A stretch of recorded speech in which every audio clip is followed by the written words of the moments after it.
USAA knows dynamic duos can save the day, like superheroes and sidekicks or auto and home insurance. With USAA, you can bundle your auto and home and save up to 10%. Learn more and get a quote at usaa.com/bundle. Restrictions apply. Whatever the occasion, effortless elegance is right this way. Because Hilton brings you new ways to stay courtesy of the Nomad London. And it doesn't stop at award-winning dining in a space draped in velvet and illuminated by vintage chandeliers. No, this day goes beyond with unparalleled personalized service and attentive hospitality. Oh, and did we mention the Nomad London can be booked using your Hilton Honors points at Hilton.com? Hilton, for this day. A 1, 2, 3, 4. The Brutally Delicious Podcast. The Brutally Delicious Podcast. The Brutally Delicious Podcast. The Brutally Delicious Podcast. How's High Parasite doing this summer? I've seen you've already been playing some festivals, right? Well, we did the first one just a couple of days ago in Iceland. Was that the Satan Festival? Yeah, it was. And I asked them, how is it pronounced? Surely it's not Satan, right? And it's not. It's Sautan, which is the name. It's the name of a local mountain where there was a sort of tribal upheaval hundreds of years ago. So it's named after the mountain. It's not anything to do with Satan. Oh, I thought it was like some big evil music fest up there, and I was like, "Wow, I wonder why they're playing." Because I don't see that in your stuff. But no, Carcass were playing, and a lot of Icelandic bands. They're fiercely patriotic, and it is mostly Icelandic bands with an invitation to some international acts, and we were lucky enough to have one of those invitations.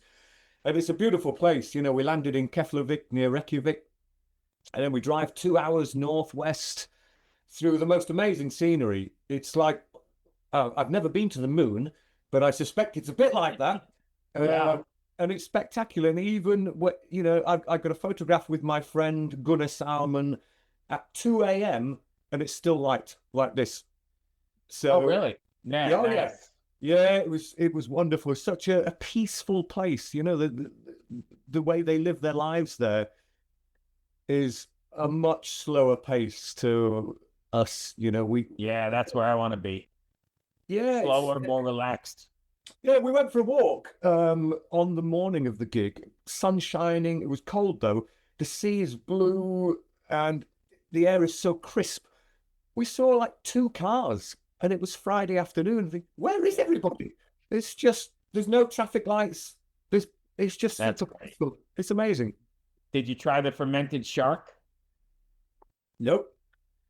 Thankfully, no one offered it to us either, which was good. I know all about some of the interesting delights they have up there.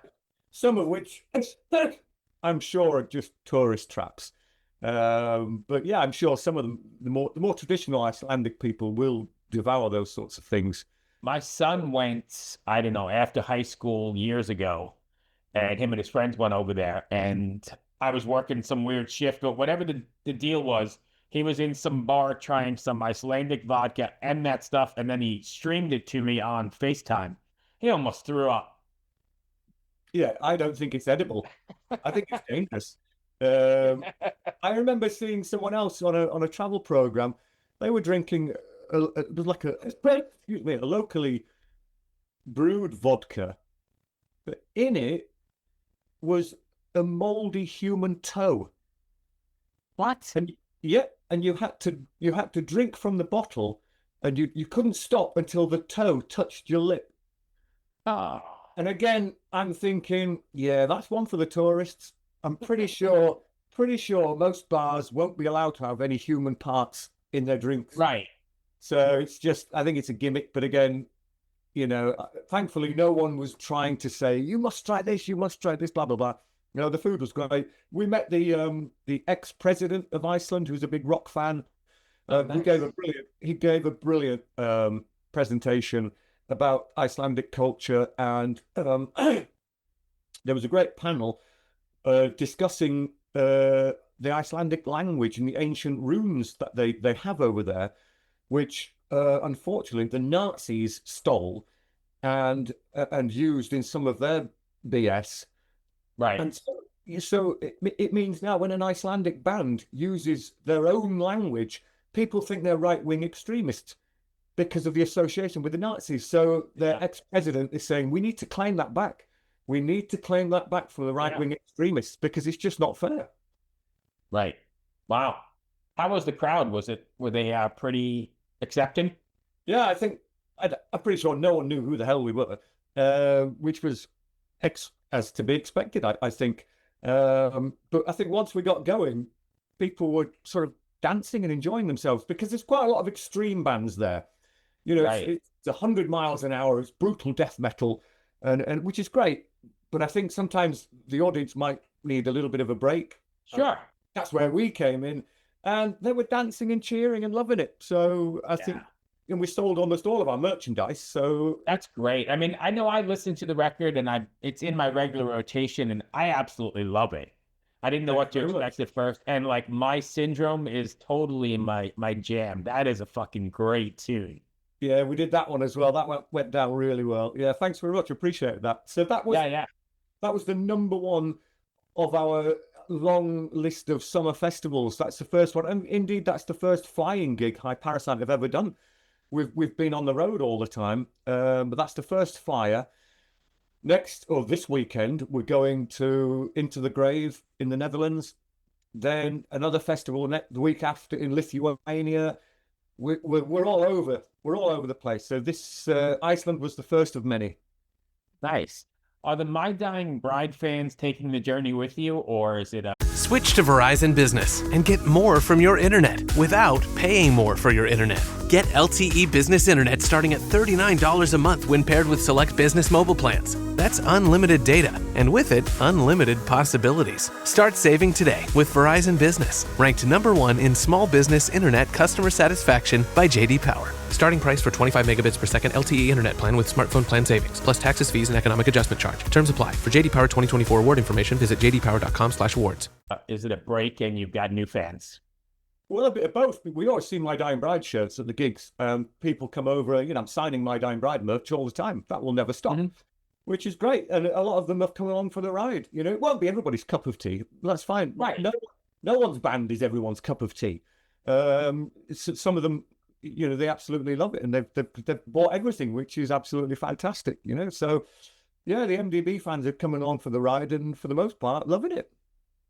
Was it difficult to switch gears this late? I mean, I'm not calling you old by any means, but at a certain age, we're all like ingrained in our ways. Was it difficult to switch gears and do something like this apart from, what has been pretty much your legacy, right?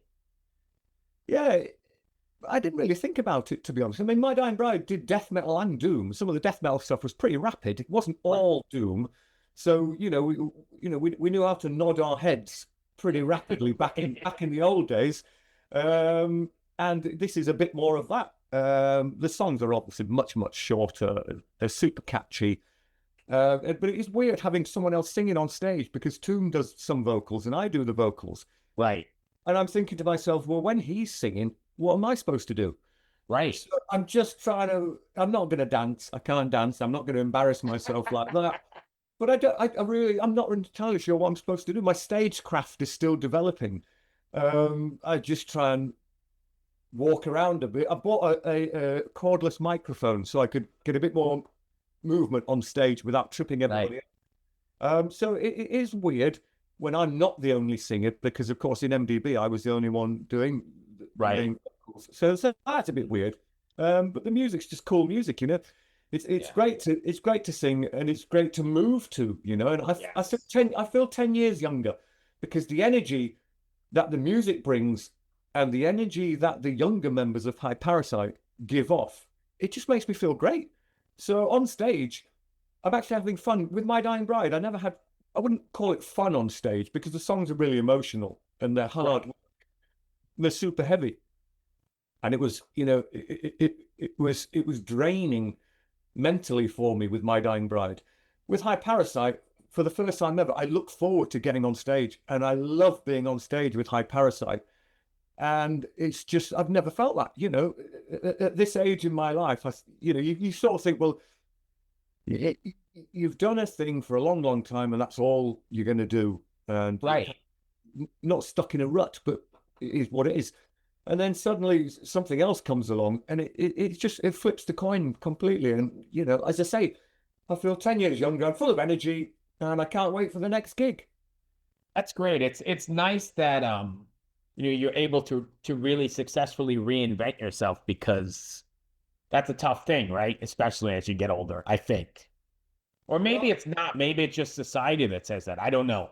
Yeah, I don't know. Well, again, because I've never reinvented myself before, it's all Right. very, very new. It's all super new to me. I don't know what I'm doing half the time, but it just feels good.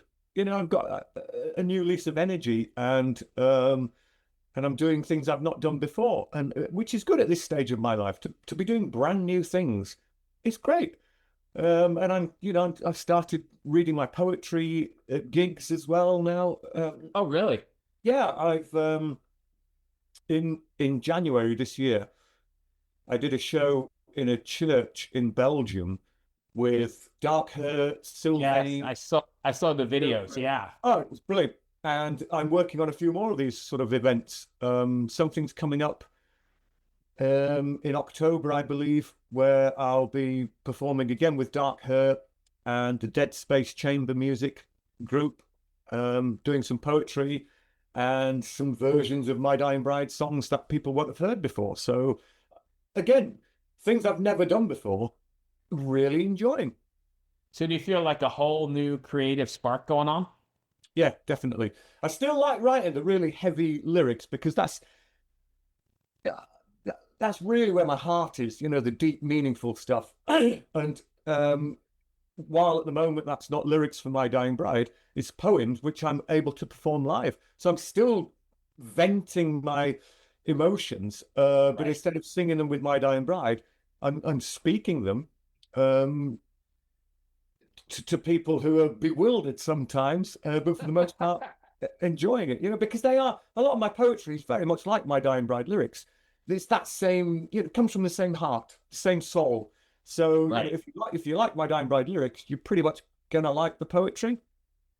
Is it hard, or was it hard at first being the only guy out there, like doing that kind of stuff? So then you're the center of attention, right? And it's not the band, it's not High Parasite or My Dying Bride or any of that. I fell into it quite easily, actually. When I walked out up on that stage in that church, and there was hundreds of people there, I had my words there on a little, music stand, and I just talk to people, and to me it's not performing.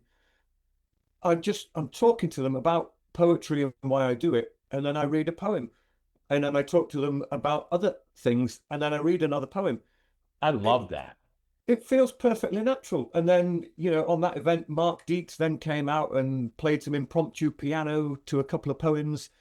And then Joe Quayle came out and we all did some My Dying Bride songs, and it was absolutely magical. But the poetry I don't feel like it's a performance at all. I'm just reading the things I've written, and it just feels perfectly natural. I'm super comfortable. Never spoke to 300 people before in that way. Yeah. Felt perfectly natural. So looking forward to doing more. When you're writing that poetry, I know it's very, you said it, you're venting or you're whatever, getting stuff out of you. Is it hard revisiting those poems? Like, because I imagine like you're writing those in the middle of them. Here's my vision, right? You're sitting in a chair by a candle, venting all this shit, and then you've got to perform that every so often. Is it hard getting back into that space again? It is, however, because I've written so many poems, the really personal ones I can simply leave at home. They did their job. They allowed me to exorcise all the negative thoughts out of my head, put them on paper, and then move it somewhere else, which leaves me with great clarity.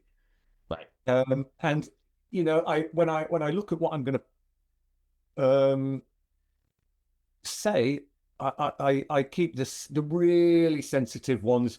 I just leave them at home, and I take the less sensitive ones There's still quite a lot of emotion going on. These aren't funny poems. Right. They are emotional, but yeah, the super terrifying ones, they will remain at home. They may end up in a book at some point, but again, I don't ever have to read them out. I do what I want with my poetry. If I don't want to read one, I don't read it. It's as simple as that. You ever feel like you put too much of yourself into a poem or a lyric? Yeah. Of course, with My Dying Bride, half the time I'm crying on stage and I'm rolling around and I'm lost. I'm lost in the zone. Right. And I very often sort of become the character I've written about. So yeah, a bit of that. But I can ease myself away from that now, because as I mentioned, the more emotional poems I won't bother reading. And of course, with High Parasite, the lyrics are nothing like My Dying Bride's lyrics. Right. Dooms writes most of the lyrics. I add a little bit of a little bit here and there, and we sort of share the writing. We've written about half of it each, I think. And they're much more contemporary lyrics. They're less tugging at the heartstrings, Right. and more. I don't know. I don't really know how to describe the lyrics for High Parasite. They're interesting, and I enjoy singing them. Yeah, and I think you're right. You said something earlier about, people are dancing, and I don't think you can dance well, maybe you can, but dancing while crying probably isn't the isn't the goal. That's what you do at parties in the kitchen on your own. Right. So what else are you playing? A bunch of festivals you said this summer? Oh yeah, I mean, yeah. You'll have to check the High Parasite Facebook because Yeah. I can't remember them all. And then there's a US band called Unto Others who are doing a small tour in the UK, and we're playing 3 or 4 shows with those guys. That's coming up as well, in between some of the festivals. As I say, I've got some spoken word things coming up. Then we're touring with Paradise Lost in October. That's we're beautiful. doing another gig, a big gig with Cradle of Filth in their neck of the woods. Yeah, and You just did a bunch of stuff with them, right? yeah, it was brilliant. Yeah, I've known Danny for years and years and years. Yeah. We toured with them at the end of last year, which was brilliant. Again, made a lot of new fans. People come up to you after the show and say, I said to my friend, that looks just like the singer of My Dying Bride on stage. It's like, it's funny you should say that, because a lot of people, most people don't follow Facebook and Insta and whatever these other ones are called. So, you can talk as much as you want on the social platforms about as much as you like. But if people aren't looking at it, they won't. Flat. Yeah, so we're doing a gig supporting Cradle of Filth. Everyone there's a Cradle of Filth fan. No one's ever heard of High Parasite, and now they have. And every gig we do, as I mentioned, in Iceland, I'm pretty sure no one knew who the heck we were. We sold all the merchandise, and now they know who we are. And that's exactly the point of touring. You're going out and you're showing people what you can do and who you are. And so far, people have absolutely loved it. It's really been insane, Bruce. It's gone like that, skyrocketed, And that's wonderful news, man. It's great to see that, you're able to succeed at doing that. Because how difficult was it I know we sort of covered it, but emotionally, how difficult was it to step away and do something new? Well, it didn't happen like that. It sort of evolved over months, I guess. So it wasn't, I didn't wake up and suddenly go, right, I'm doing this now. It just sort of evolved. And when something evolves at a slower pace, you've got time to get used to it. It's not a big shock. And you start to become that other person. And, I said it before, I'll say it again. I feel 10 years younger. And That's so beautiful. It must be good for my health. Yeah. And weirdly, I don't know how this works. I'm eating better and I'm drinking less and I'm exercising more. So All good. yeah, whatever I've decided to become or do is really beneficial on so many different levels. That's wonderful. And then 70K here next year, I'm hoping. Oh, brilliant. We were talking about it on the air. It would be great. I mean, My Dying Bride did it 3 times. Yeah. It would be great to get the call. So yeah, we keep our fingers crossed for a bit of that. You know, we're doing festivals we didn't expect to do so early in our career. So you know, we're thrilled at the way things are developing for us, and it wouldn't surprise me if we got 70K in the next couple of years. Yeah, we'll be we're drinking beers in that Irish pub there, or the British pub. Oh yeah, that would be great. Are you guys one of those bands that's always writing? So are you constantly writing new stuff, or is it you set time aside for that? I barely write anything for High Parasite. Toons is on it all the time. In fact, I don't know where this new song came from. I got an email from him this morning saying, Aaron, here's another new one. I'm thinking, well, we've been away for a week. You can't possibly have composed a song while we were away. He never stops though. You know, like some people will watch movies all the time, or will be gamers, or will be sports fanatics and doing other stuff. He seems to just write music. That's what he wants to do. That's all he does. That sleeping nonsense, I'll do that when I'm dead. He just writes and writes, and it's all good stuff as well. You know, because you sort of think, hang on a minute, if you're going to write 3 songs a week, at some point they're going to start to sound very similar and a bit boring because it's relentless. But they're not yet. And when they pop through the email and I press play, it's just you have to stand up. You have to stand up and move because the music compels you to do it. It's infectious. It's fantastic. That's beautiful. Do you ever feel well, I guess you probably do feel a little strange, but do you ever feel weird or odd not being the main contributor to the lyrics and the No, not really. Again, I wrote the lyrics for My Dying Bride, and I write some lyrics for High Parasite. Right. And at no point have I read Toombs's words and gone, oh, ooh, we need to make changes here. Right. Perfectly happy with them. He's happy with what I've written. I'm happy with what he's written. Again, it's a new scenario I've never been in before. And that dark emotional stuff, as I mentioned, I would normally write lyrics for My Dying Bride. I'm now doing the poetry thing. So I've still got that outlet. Right. So, yeah, it's all good at the moment. Yeah. Do you see more poetry? I don't know if the tour is a word, but like a circuit coming up. I know you got one coming up in October or something, but is the goal to do like a series of them, like Henry Rollins or somebody? It's funny you should say that, because I have a Zoom call with Mark Deeks and Joe Quayle on Wednesday to discuss a Latin American tour. So there's a promoter. Spoken word. Yeah, but with good for you. With these guys as well. So again, it will be poetry, some interesting renditions of My Dying Bride songs. So it looks like we're going to Central and South America, which will be incredible. For you. You are hitting on all cylinders. That's beautiful.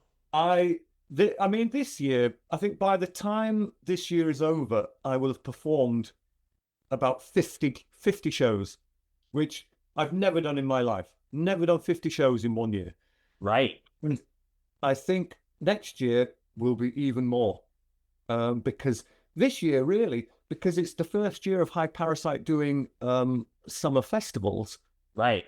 The ones that we do, all festival promoters keep an eye out on who's doing what, who's playing which festival. Does it go down well? Are they any good? So we're hoping that this is like the tester year. We'll play a bunch of festivals, and the festivals we don't play, we'll see how well we got on. They'll ring the promoter and say, hey, how did those High Parasite guys do? Are they assholes? Are they nice people? We're nice people. We're not assholes. We're always prompt, very professional, and that word will get about. And then next year we'll be playing even more festivals. Right, you've been playing Wacken main stage with your poetry. Maybe. You never know. You never know, mate. I put it out in the universe. Wacken and 70K, so hopefully it takes off for you. Boom. Thank you very much. I like what you're saying. Yeah, but I mean, I think it's great to, to see how far you've come, because it's not easy to reinvent yourself, and it's not easy to, to make that separation. And you did it, and you seem like you're like I said, firing on all cylinders. I love that. Yeah. It's almost like it. What's that film now? Was it Big Fish, where the guy learns the day that he's going to die, and I haven't learned that, but it's like it's almost like I know the Grim Reaper is somewhere behind me. Yeah. So I'm cramming in as much shit as I can possibly get away with,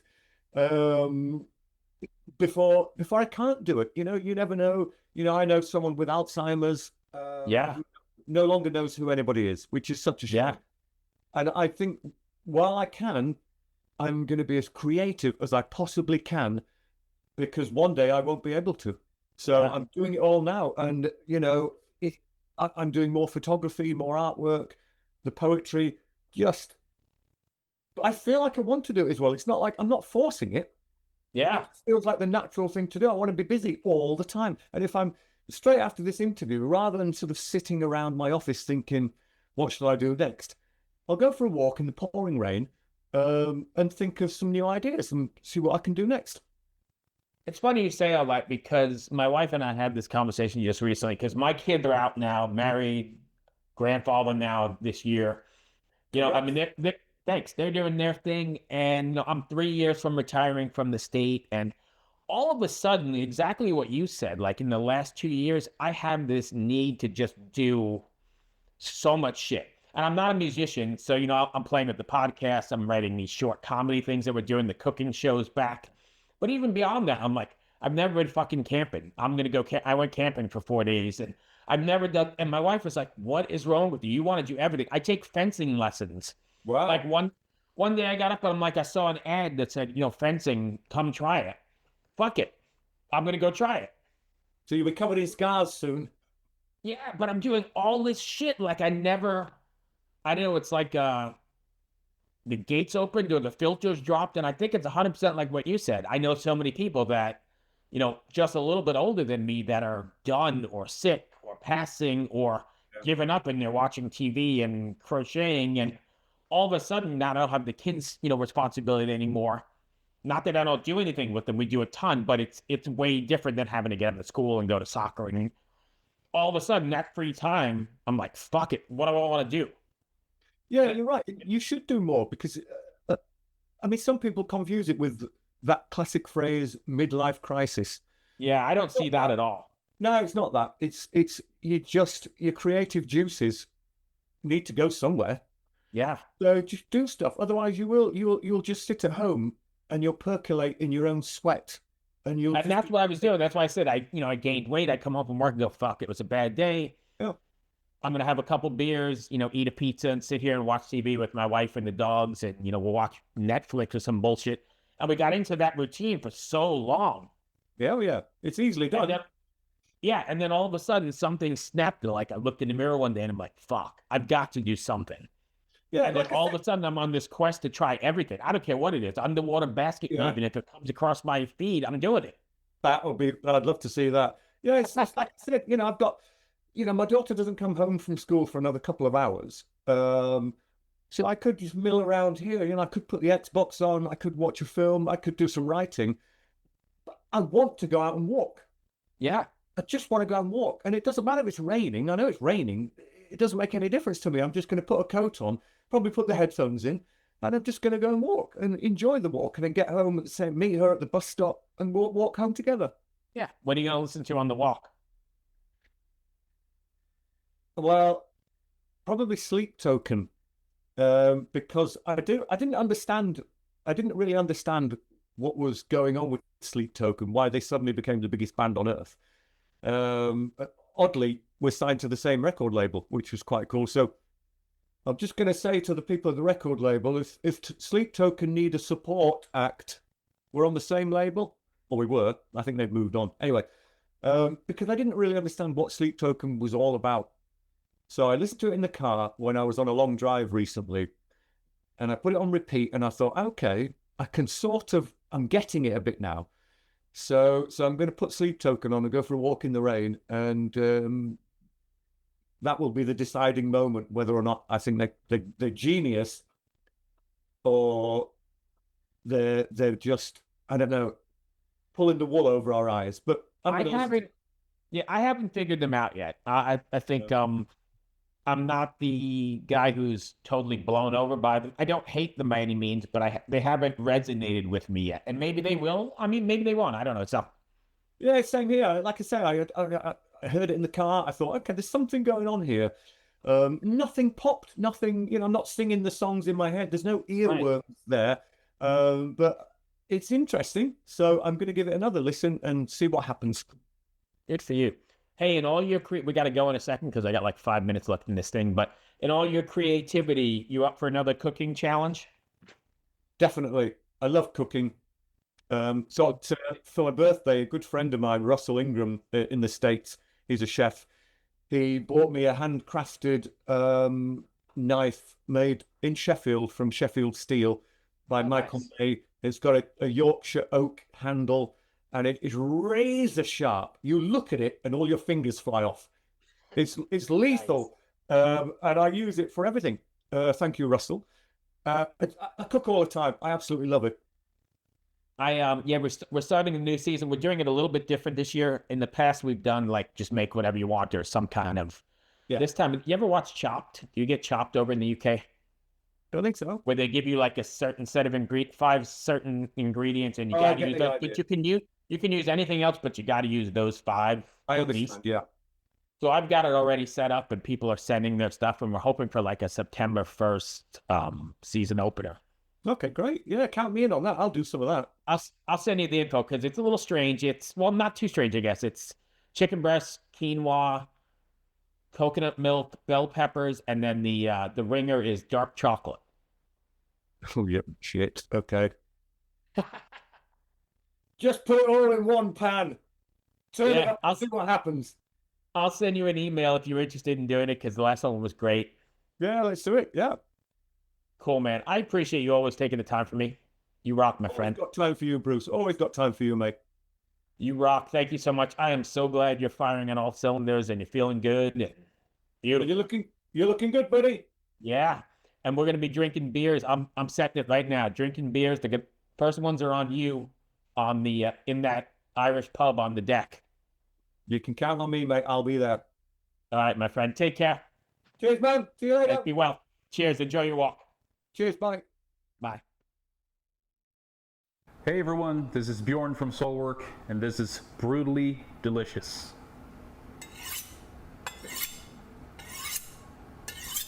1, 2, 3, 4. The Brutally Delicious Podcast. The Brutally Delicious Podcast. The Brutally Delicious Podcast.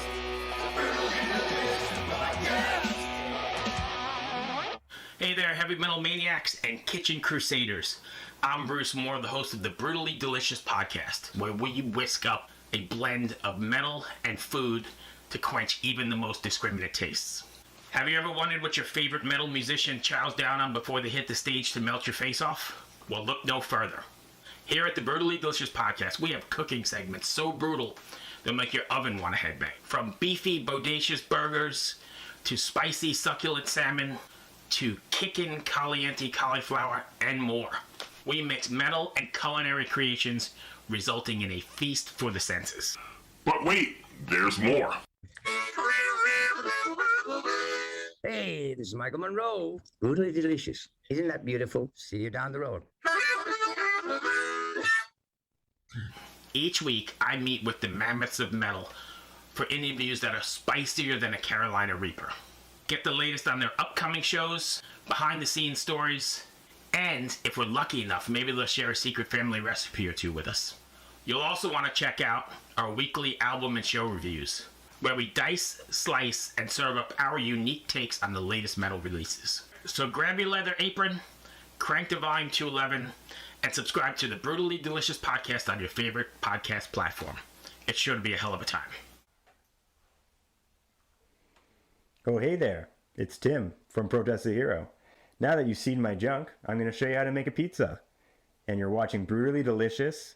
What's up, everybody? Max Cavalera, Soulfly, and you listen to Brutally Delicious Podcast. Stay mad, motherfuckers.